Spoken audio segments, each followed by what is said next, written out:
हिंदू धर्म में देवउठनी एकादशी के दिन से शादी विवाह, मुंडन संस्कार, गृह प्रवेश समेत सभी मांगलिक कार्यक्रमों की शुरुआत हो जाती है।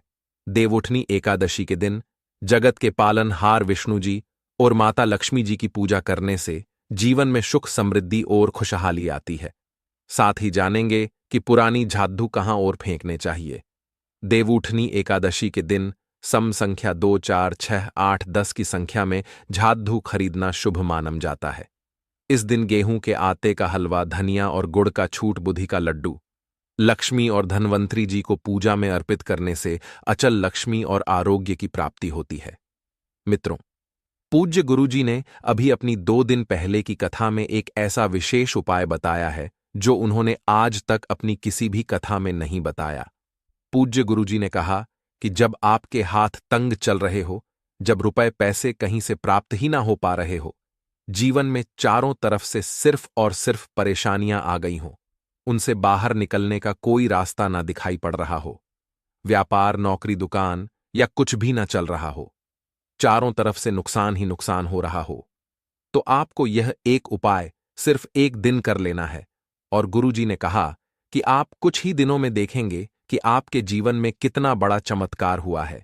धन प्राप्त के नए नए मार्ग बन जाते हैं, जीवन की सारी बाधाएं समाप्त हो जाती हैं और आपको सुख समृद्धि की प्राप्ति होती है। तो चलिए जानते इस विशेष उपाय के बारे में। लेकिन उससे पहले विनम्र निवेदन है, अगर आप चैनल पर नए हैं तो कृपया चैनल को सब्सक्राइब अवश्य कर लें और कमेंट बॉक्स में जय माता लक्ष्मी अवश्य लिखें। माता लक्ष्मी आपके इस वीडियो को जो भी लाइक और चैनल को सब्सक्राइब करें, उसके जीवन में कभी भी धन की कमी ना होने देना। भक्तों, साल 2024 में देवउठनी एकादशी कब है? देवउठनी एकादशी पूजा का शुभ मुहूर्त क्या है एवं बर्तन कांच के खरीदे या स्टील के या पीतल के खरीदे या तांबे के खरीदे? झाड़ू कब खरीदे? देवउठनी एकादशी पर या देवउठनी एकादशी पर आखिर कौन सा झाड़ू खरीदें? कुछ लोग खरीद लेते हैं गलत झाड़ू। यह सारी जानकारी आज की इस वीडियो में बताएंगे, तो इस वीडियो को अपने सुनहरे जीवन को बेहतर बनाने के लिए, चमकाने के लिए इस वीडियो को पूरा जरूर देखना। आज हम धनवंतरी भगवान की सौगंध खाते हैं। अगर आप धनवान ना बन जाएं तो हमें बताना, आपकी खाली झोली खुशियों से भर जाएगी। धनवंतरी भगवान और लक्ष्मी माता आपके जीवन में ऐसा परिवर्तन लाएंगे जो आपको जिंदगी भर याद दिलाए कि ऐसा धनतेरस सबके जीवन में आ जाए। देवउठनी एकादशी पर अगर यह एक चीज आपने खरीद ली तो दुनिया की कोई भी शक्ति, दुनिया की कोई भी ताकत आपके किस्मत को बदलने से रोक नहीं पाएगी, धनवान होने से रोक नहीं पाएगी। सच्चे दिल से पूरा वीडियो जरूर देखना। हे लक्ष्मी माता है, हे भगवान गणेश, यदि हमारे चैनल को सब्सक्राइब करें तो उसके घर में स्थायी निवास बना लेना। देवउठनी एकादशी और देवउठनी एकादशी पर उसके जीवन में ढेरों खुशियां देना। जय लक्ष्मी माता कमेंट बॉक्स में अपनी राशि भी डाल दीजिएगा। यदि आपकी राशि के अनुसार हमारे पास कोई उपाय होगा तो वह आकर हम आपके कमेंट के रिप्लाई में बता देंगे। भक्तों, हर साल कार्तिक माह कृष्ण पक्ष की एकादशी तिथि को धनतेरस मनाया जाता है। देवउठनी एकादशी का पर्व, एकादशी तिथि का आरंभ 12 नवंबर सुबह 12 बजे से एकादशी तिथि का समापन 13 नवंबर दोपहर 11 बजे तक। उदया तिथि के अनुसार देवउठनी एकादशी का पर्व दिन गुरुवार 12 नवंबर 2024 को मनाया जाएगा। देवउठनी एकादशी पूजा का शुभ मुहूर्त 12 नवंबर को गोदली काल शाम 7:01 से शुरू होकर रात 9:31 तक रहेगा।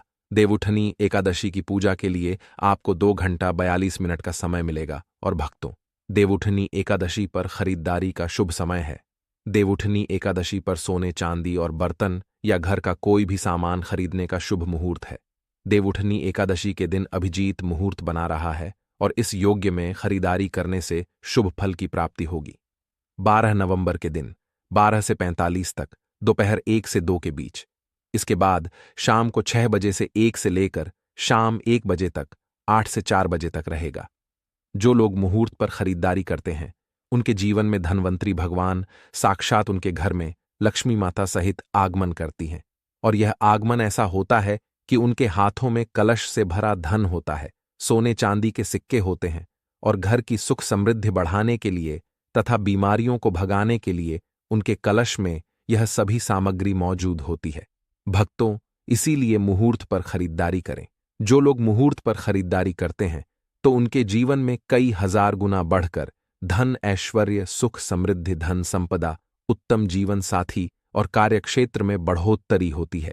संतान उत्पत्ति के साथ संतान का भविष्य भगवान धनवंतरी तय करते हैं। लक्ष्मी माता तय करती है और आपके घर की नींव इन्हीं के हाथों में आ जाती है। इसीलिए शुभ मुहूर्त में करें खरीदारी। भक्तों, अब आइए जानते हैं कि देवउठनी एकादशी के दिन हमें कौन कौन सी चीजें खरीदना चाहिए। यह जानकारी बताने से पहले सच्चे दिल से भगवान धनवंतरी के लिए एक लाइक जरूर करें, क्योंकि यह दिन भगवान धनवंतरी को समर्पित है, लक्ष्मी माता को समर्पित है। भक्तों, 5 दिनों तक चलने वाले देवउठनी एकादशी के महापर्व में धन का त्योहार सबसे पहले दिन मनाया जाता है और हिंदू सनातन पौराणिक मान्यता के अनुसार धनतेरस की तिथि पर भगवान धनवंतरी का जन्म हुआ था। भगवान धनवंतरी को आयुर्वेद और अच्छी सेहत के देवता के रूप में पूजा जाता है। देवउठनी एकादशी पर धनतेरस के दिन भगवान गणेश की पूजा करने से जीवन में सुख, समृद्धि, ऐश्वर्य और अच्छी सेहत का आशीर्वाद प्राप्त होता है। साथ ही इस दिन खरीदारी करना भी बहुत शुभ माना जाता है। देवउठनी एकादशी के दिन हर तरह के शुभ कार्य शुरू किए जा सकते हैं। इस दिन खास रूप से सोना और चांदी के आभूषण, नए बर्तन आदि खरीदे जाते हैं। देवउठनी एकादशी के दिन इस प्रकार की चीज खरीदने पर लक्ष्मी माता का आशीर्वाद मिलता है। माना जाता है कि देवउठनी एकादशी के दिन हम जिस भी वस्तु की खरीदारी करके लाते हैं उसमें 1000 गुना की वृद्धि होती है। इसलिए आपको ध्यान रखना है कि कोई भी ऐसी गलती ना करे, ऐसी वस्तु खरीद कर ना लाए जिससे कि अलक्ष्मी आ जाए। यह चीजें कौन सी हैं? खासकर हम आज की वीडियो में आपको बताएंगे कि आपको इन 13 विशेष चीजों में से आपको कुछ ना कुछ चीजें खरीद ही चाहिए। अगर आप सभी 13 वस्तु ना खरीद पाए तो इनमें से जो भी आपका सामर्थ्य है वह वस्तु आप घर पर खरीद कर ला सकते हैं। धनतेरस के दिन मामा लक्ष्मी, कुबेर देवता और गणेश भगवान की पूजा करने से घर हमेशा धन, धान्य, सुख, सुविधा और वैभव से भरा रहता है। भक्तों, धनतेरस के दिन जो लोग सोने चांदी से बने हुए आभूषण या सोना चांदी ना खरीद पाएं, उन्हें भी ऐसी कुछ चीज अवश्य ही खरीदनी चाहिए। सबसे पहली वस्तु है झाड़ू। देवउठनी एकादशी के दिन नई झाड़ू खरीदना बहुत शुभ माना जाता है, विशेष रूप से लाभकारी माना जाता है। झाड़ू को लक्ष्मी माता का प्रतीक माना जाता है। इस दिन जो प्लास्टिक का झाड़ू खरीदता है ऐसे घर को कंगाल और बर्बाद बना देते हैं। आप किसी और दिन प्लास्टिक का झाड़ू खरीदें, लेकिन इस दिन राहु केतु का आगमन घर में कभी मत होने देना, नहीं तो धनवंतरी भगवान उल्टे पांव वापस हो जाएंगे। देखिए, इस दिन राहुकाल भी रहता है और जब एक बार आपके घर में राहुकाल का प्रवेश हो जाए तो भला वहां पर लक्ष्मी माता और धनवंतरी भगवान का आना वर्जित है। वह ऐसे घर को त्याग देते हैं क्योंकि धनवंतरी भगवान और राहु केतु में भीषण शत्रुता है, वह क्रोधित हो जाएंगे। देखिए, इस दिन ऐसा माना जाता है कि नई झाड़ू से धनतेरस के दिन पहले पूजा करके फिर उसका प्रयोग करने से घर की सारी नेगेटिव एनर्जी दूर हो जाती है और घर में सुख, समृद्धि का वास हो जाता है। भक्तों, अगर हो सके, सामर्थ्य हो तो धनतेरस के दिन एक झाड़ू का गुप्त दान करना चाहिए। इसे आप मंदिर में चुपचाप रखा आएं, वहां पर आपको रख देना चाहिए। मंदिर में झाड़ू रखा आने से लक्ष्मी माता बड़ी प्रसन्न होती है, खुश होती है। जो मंदिर में साफ सफाई के लिए झाड़ू दान करता है उसका परिवार समस्त बीमारियों से दूर रहता है। घर में माता लक्ष्मी का आगमन होता है।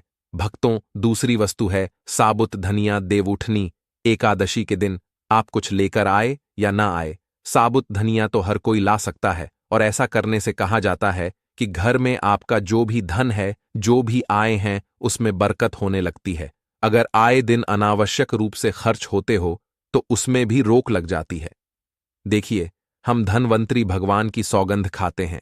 अगर मात्र रब का धनिया खरीदते समय जब आप घर में लेकर आए तो घर में जाने से पहले उसमें एक सिक्का जरूर डाल देना। धनय में जब आप एक सिक्का आप घर पर लेकर प्रवेश करते हैं तो साक्षात धनवंतरी भगवान अपने दोनों हाथों में कलश लेकर तथा माता लक्ष्मी को साथ लेकर घर में प्रवेश करेंगे।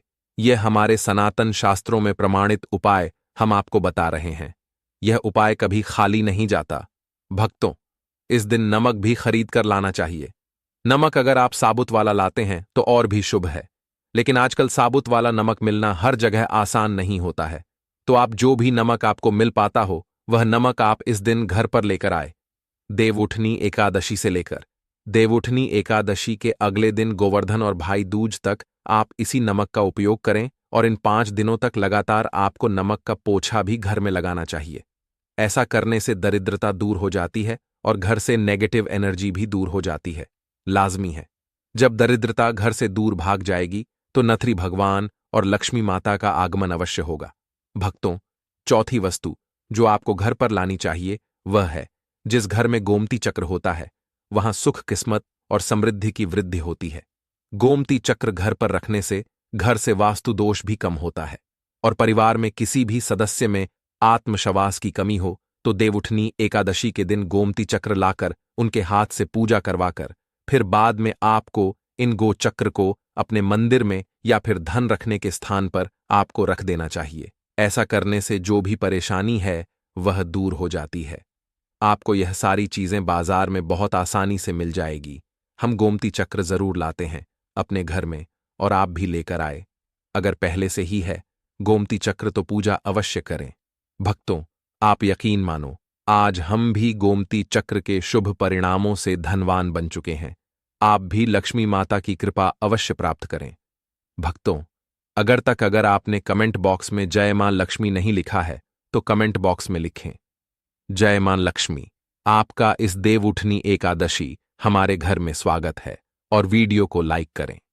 5वीं वस्तु है कौड़िया। आपको सफेद, भूरी, पीली मिल जाएंगी, लेकिन आपको जो कौड़िया लानी है वह या तो सफेद लेकर आए या फिर पीले रंग की कड़ियां लेकर आए। कहते हैं जिस घर में कड़ियां होती हैं वहां पर लक्ष्मी माता हमेशा वास करती हैं। कौड़ियां मां लक्ष्मी को आकर्षित करती हैं, इसलिए आज के दिन आप 5 सा 11 या 13 कौड़ियां लाकर आप चाहे तो धनतेरस की शाम को या फिर देवउठनी एकादशी की रात को उनकी पूजा करके रोली, अक्षत, कुमकुम अर्पित करके फिर एक लाल कपड़े में बांधकर आपको अपने घर में जहां पर भी आप धन रखते हैं वहां रख देना चाहिए। आप मानो या ना मानो, वास्तु ज्ञान ज्योतिष चैनल लक्ष्मी माता की सौगंध खाते हैं। हमारे घर में भी खड़ियां रखी हुई हैं और हम इनकी पूजा करते हैं। आज हम भी धन ऐश्वर्य से धनवान हो चुके हैं। लक्ष्मी माता ने हमें धनवान बना दिया है। आप भी कौड़ियों की पूजा तथा घर में कड़ियां जरूर लेकर आए। कौड़ियां आप शंख में भी रख सकते हैं, बहुत ही शुभ माना जाता है। शंख में पानी जरूर डालें और फिर कौड़ी को उसमें डुबो दें। हर साल आप इन्हीं कौड़ियों की पूजा कर सकते हैं। हर साल आपको कौड़ियां खरीदने की आवश्यकता नहीं है। यदि आप नई कड़ियां खरीदना ही चाहते हैं तो पुरानी कौड़ियों को आप बहते जल में प्रवाहित करने से लक्ष्मी माता क्रोधित भी नहीं होती, उल्टा आप पर गंगा माता प्रसन्न हो जाती है।